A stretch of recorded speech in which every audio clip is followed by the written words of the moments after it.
साथियों, मेरे YouTube channel में आपका स्वागत है। आज मैं व्याख्याओं की श्रृंखला के अंतर्गत सुमित्रा नंदन पंत द्वारा रचित मौन निमंत्रण कविता की व्याख्या लेकर आया हूँ। मौन निमंत्रण सुमित्रा नंदन पंत की एक प्रसिद्ध कविता है। इसका रचना काल 1923 है। बाद में यह जो उनका काव्य संग्रह है पल्लव, उसमें 1926 में संग्रहित हुई। इस कविता में छायावाद की कई प्राथमिक विशेषताएं मौजूद हैं। प्रकृति में मनुष्य को देखने की प्रवृत्ति का सुंदर उदाहरण है यह कविता। इसमें बाल सुलभ जिज्ञासा को अपने अंदर सुंदर रूप में देखा जा सकता है। पंत को प्रकृति का सुकुमार कवि कहा जाता है और उनकी इस विशेषता को यह कविता अच्छी तरह दर्शाती है। पंत ने कौतूहल भाव से यह बताया है कि प्रकृति के विभिन्न उपादानों से उन्हें आमंत्रण के संकेत मिलते हैं। मतलब यह है कि प्रकृति संवेदनशील मनुष्य को अपनी तरफ आकर्षित करती है। आकर्षण के कई पक्षों को इस कविता में जिज्ञासा और कौतूहल के साथ प्रस्तुत किया गया है। तो आइए शुरू करते हैं सुमित्रा नंदन पंत द्वारा रचित मौन निमंत्रण कविता।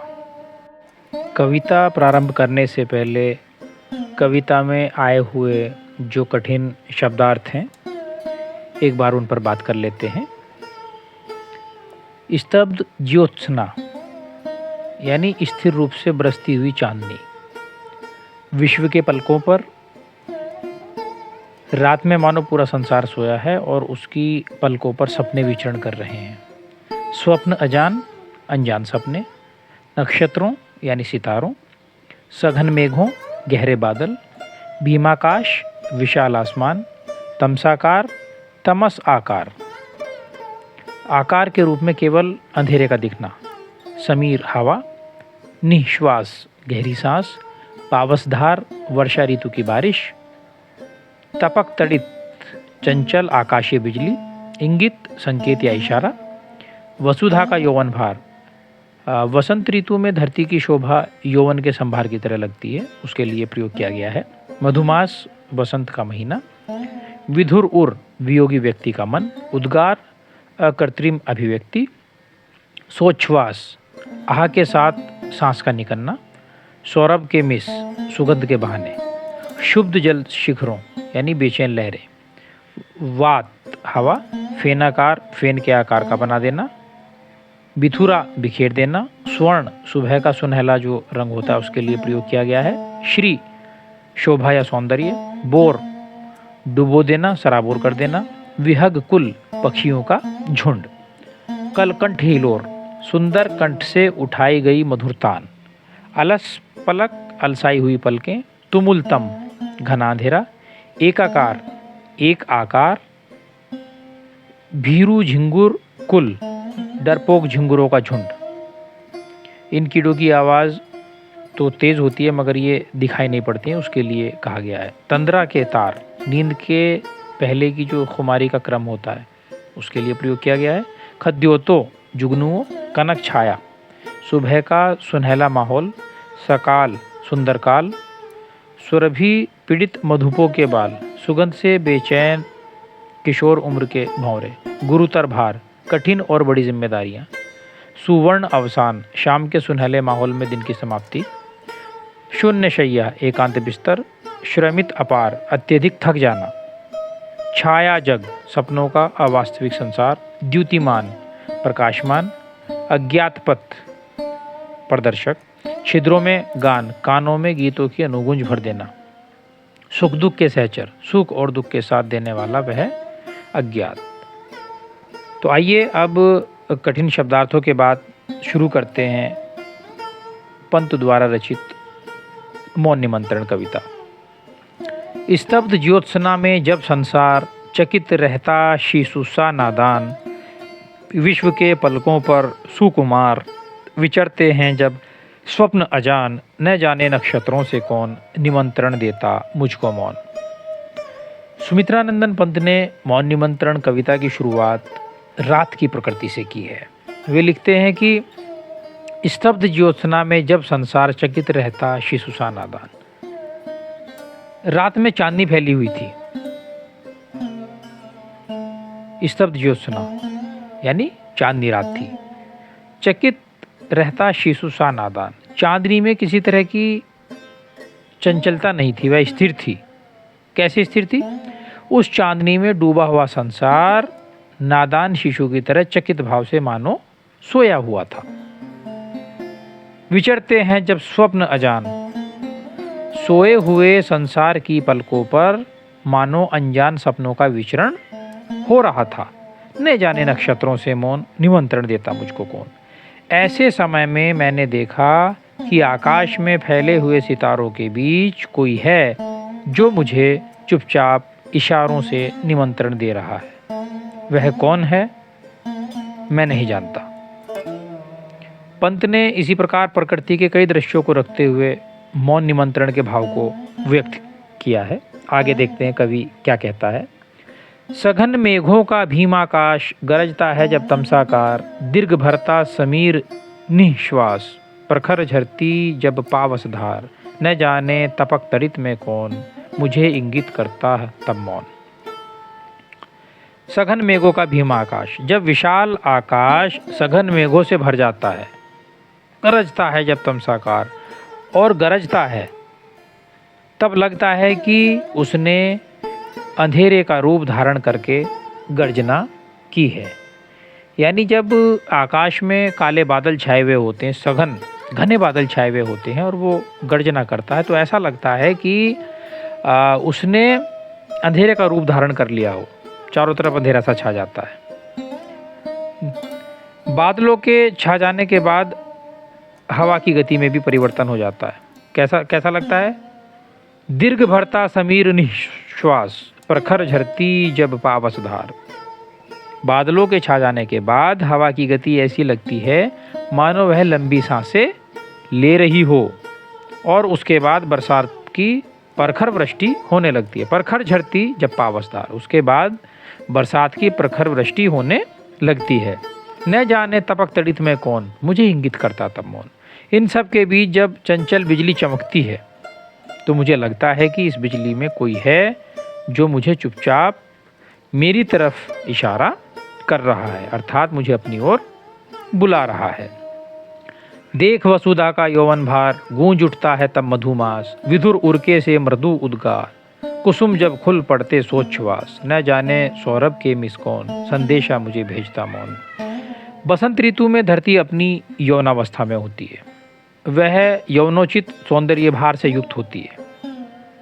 उसकी सुंदरता को देखकर वसंत यानी मधुमास के भंवरे अपनी गुनगुनाहट से अनुगूंज भर देते हैं। यानी कि बसंत ऋतु जो है उसमें चारों ओर जो वातावरण है बहुत ही आनंदमय होता है, और बसंत ऋतु के आगमन पर ऐसा लगता है कि धरती अपनी यौवनावस्था में है, और उसके सौंदर्य भार को देखकर ऐसा प्रतीत होता है कि जो बसंत है, मधुमास जो है, उसके भंवरे अपनी गुनगुनाहट से अनुगूंज भर देते हैं।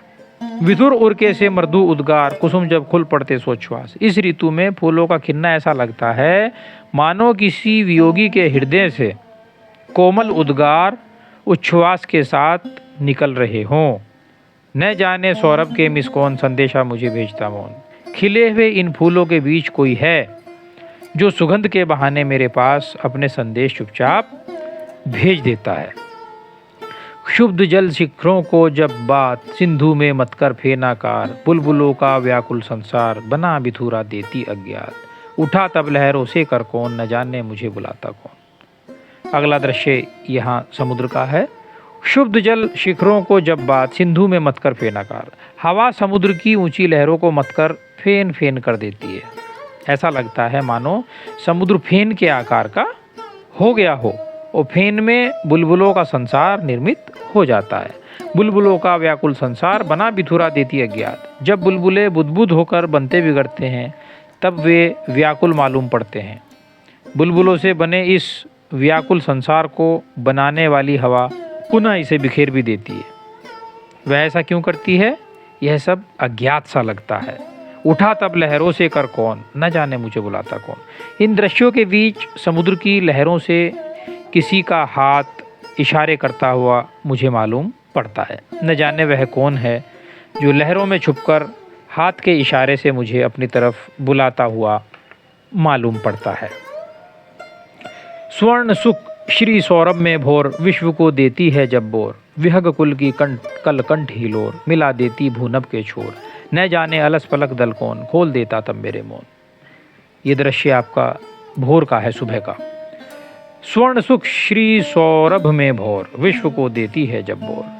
भोर अपने प्रभाव में विश्व को ले लेती है। भोर के प्रभाव को व्यक्त करते हुए पंत लिखते हैं कि वह सुनहला प्रकाश, सुखद वातावरण, शोभाशाली छवियों और असंख्य सुगंधों में विश्व को डुबो देती है। विहग कुल की कलकंठ हिलोर, मिला देती भूनभ के छोर। भोर होते ही झुंड के झुंड पक्षी अपने कोमल कंठ स्वरों से धरती आकाश के ओर छोर को एक कर देते हैं। न जाने अलस पलक दल कौन, खोल देता तब मेरे मौन। ऐसे समय में मेरी अलसाई हुई पलकों को पंखुड़ियों की तरह कौन आकर चुपचाप खोल देता है। तुमुल तम में जब एकाकार, ऊँगता एक साथ संसार। भीरू झिंगुर कुल की झनकार, कपा देती निद्रा के तार। न जाने खद्योतों से कौन, मुझे पद दिखलाता तब मौन। तुमुल तम में जब एकाकार, घने अंधेरे में डूबा हुआ संसार जब एक आकार था और ऊँग रहा था। तुमुल तम में जब एक आकार, ऊँगता एक साथ संसार। घने अंधेरे में डूबा हुआ संसार अब तक एकाकार था और ऊँग रहा था। भीरू झिंगुर कुल की झनकार, कपा देती निद्रा के तार। और डरपोक झिंगुर छिपकर अपने समूह के साथ झनकार पैदा कर रहे थे। उनकी तेज आवाज़ से तंद्रा के तार कांपे जा रहे थे। उनकी आवाज़ से उनींदापन दूर होता जा रहा था।